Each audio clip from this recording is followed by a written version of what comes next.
For more, let's bring in Behnam Taleblu and Tracy. Behnam is a senior fellow at the Foundation for Defense of Democracies. Ben is a CBS News White House correspondent traveling with the president in West Palm Beach, Florida. Welcome to both of you.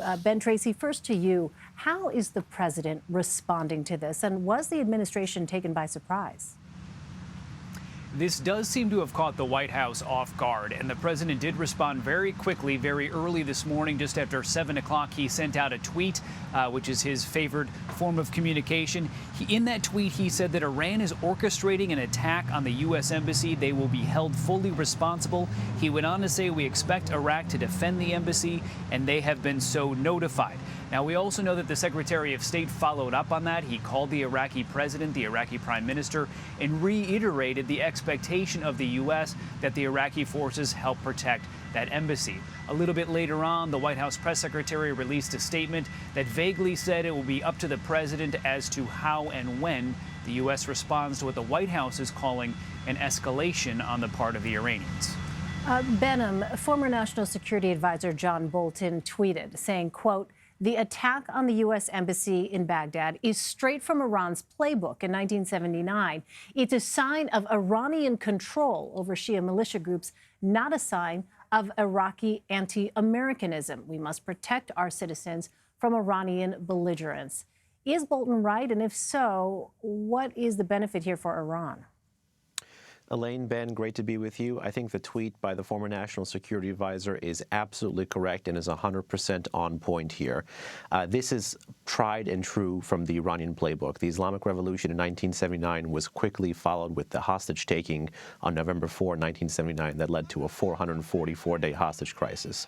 In October of this year, the editor-in-chief of a hardline newspaper in Tehran recommended Iraqis do exactly what the Iranians had done to the U.S. Embassy in Tehran to the U.S. Embassy in Baghdad. So this is absolutely from the Iranian playbook. The Iranians have a strong amount of control over many of the militias in the PMU and the popular mobilization units. When you look at the videos, you see a lot of the flags that carry imagery that is linked to Iran's Islamic Revolutionary Guard Corps. These really are Iran's agents of influence in Iraq, and it behooves Washington to step up, protect its assets, protect its interest, as well as protect its allies and partners abroad from the retribution of these agents of influence. Ben, up until now, sanctions have really been the main measure taken against Iran, not military strikes. So remind us what the Trump administration's policy actually is. Well, it's hard to tell what the policy is and if there's going to be any sort of shift now that this has taken place. You'll recall that the president has been very reluctant to want to get into any sort of military conflict with Iran. He has a very well-articulated and strong aversion to these wars in the Middle East, which he often derisively calls wars over sand. So this is not something President Trump wants to get into quickly. So he has relied on sanctions. But I think when you look at that, you have to say sanctions really haven't gotten the desired result here if it's to get Iran to back down. Back in June, there was this moment where it appeared that the president was ready to take military action. That's when Iran had shot down a U.S. surveillance drone, and there were plans drawn up at the Pentagon and the White House, and the president pulled back on it at the last minute and reverted to sanctions. So these airstrikes that took place earlier this weekend, this was really the first time where we were seeing military force being used. And I think the reason for that is because you did have a dead American, and the feeling was that there had to be some sort of response.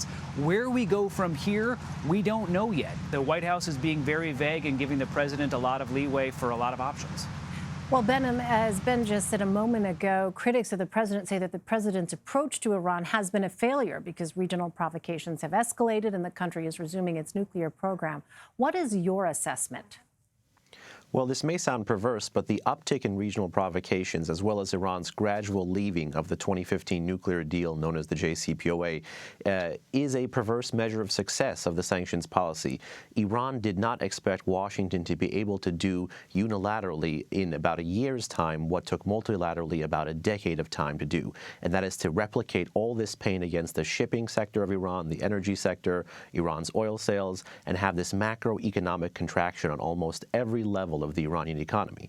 The max pressure policy that the president has implemented for the past year or so is a strategy of cost imposition. It's supposed to make the Islamic Republic fight these regional wars with one arm tied behind its back. So it is bleeding the Islamic Republic. And because the Islamic Republic is bleeding, it's lashing out in an attempt to stop the sanctions. Now, what's happening right now is there's a game of chicken. Washington is probably going to escalate the sanctions in 2020, and Iran is probably going to escalate its regional belligerence in 2020. And Iraq looks like it's going to be a key theater.